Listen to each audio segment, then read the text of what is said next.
సూర్యోదయానికి వికసించిన పువ్వు తీసుకొచ్చి పూజ చేయాలి. చైతన్య కుసుమ ప్రియా అని పేరు. అలా చేయాలి తప్ప ఇవాళ రాత్రి పువ్వులు కొని రేపు పొద్దున్న పూజ చేస్తానండి అంటే ఆ పూజని పూజగా స్వీకరించారు దేవతలు. ఏదో తప్పక పట్టణాల్లో ఉన్నామండి, కొద్దిగా నీళ్లు జల్లుతాం, అందుకే తద్దోష నివారణార్థం కాసిన నీళ్లు జల్లి పూజ చేస్తాం.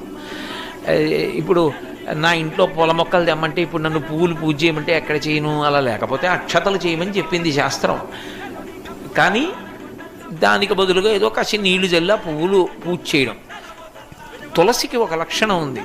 అయితే తులసి ఎప్పుడు పడితే అప్పుడు కొయ్యకూడదు. కొన్ని తిథులు ఉన్నాయి, ఆ తిథుల్లో తులసి చెట్టును ముట్టుకోకూడదు, పత్రి కొయ్యకూడదు.